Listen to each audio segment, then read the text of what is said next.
For a weird period of time, I've been sort of not stuck at all because I've been creating all kinds of amazing ideas and things like that. Items, objects, material things. But, like, I got so heavily overwhelmed by when my realization experience first happened.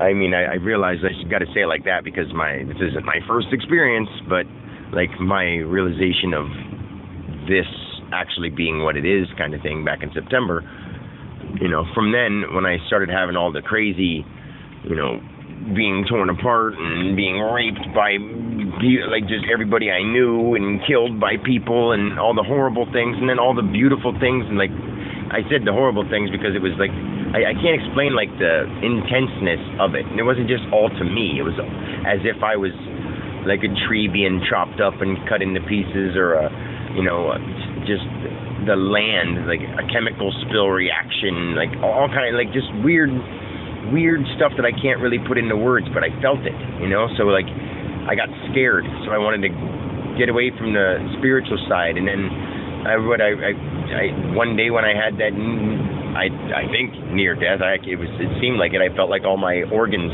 split apart and like I had something stuck in my stomach or something, and like my organs like unraveled in order to let go of it. It was really crazy, and I like ran to my mom, and I drove to my mom and dad's house. Like I wasn't even there that day. I drove out there because I thought I was dying, and I got there and I was like, what realm am I in? Am I in Waterford? Am I Dan Alexander, born in McCain or Meadville? I was just totally baffled. I forgot who this human existence was for a minute, and I forgot what dimension I was in, which sounds really weird to people because we were human, we were in human form. It sounds really weird to people if you say the dimension I was in. But to get back to why I started this specific talk, I was stuck in a spot for a long time because I didn't want to. I stayed away from the spiritual stuff, but like within a month or so, or two, maybe 2 months ago. I mean, I haven't completely stopped doing some of the spiritual stuff anyway, because it's all spiritual. It's all a spirit, or this entity inside this body, or whatever words we want to give them. Was still doing what it's doing and still present in the moment and being here with people and loving and and everything that I could possibly do as loving as possible. That didn't change. But what changed is I stopped trying to pursue the origins of how everything began and all that kind of stuff, because the more I started diving into that, the more I was feeling history and violence and horrible stuff, So I had to learn how to accept it all. And I got past that, and that's how I got past that experience. But I figured, why even present myself with that? It's not going to help me with anything. But in order to understand where to go further, or at least understand energy more, I had to get back into doing heavier parts like that, like the shamanic practice and all kinds of stuff like that. I took shrooms and I did stuff like that. But I still was stuck in this spot. But today I had a little bit of a breakthrough moment. And I know it sounds really weird and sounds really far-fetched because, like I say, our minds are so limited in a human form that we can't imagine, the wind blows here, but the wind blows everywhere in the world all the time. So right now when you see the wind blowing like a little electric, they have those electric lines in the ground, they have the little orange flags, you see the wind blowing that little flag. Well, that wind that is blowing there is one energy power, all like in different individual, so we'll say particles, but it's not particles, it's wind. I mean, whatever it is, it's motion, it's activity, whatever. All that stuff is one big mass body of air and etherness. Well, not really etherness, just whatever you would call air and oxygen, all those fumes and vapors. Like that's one big mass with different, particle translations, just like we're human beings with different upbringings, It's so, like, people can fathom, oh yeah, there's wind here and wind there and wind here and wind there. But, to say, like, beyond this human body, you become more. Specifically, you become more. People are like, wow, it's weird, no way.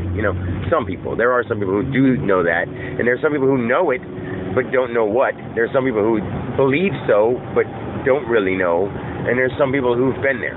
And then there's people who have been there and back and remember it, but not very many. But anyway, I had a little breakthrough today, and it was more or less that when I had my experience about the sun, being like sort of realizing it was energy and starting a light. That was like not the sun specifically. That was like the beginning light.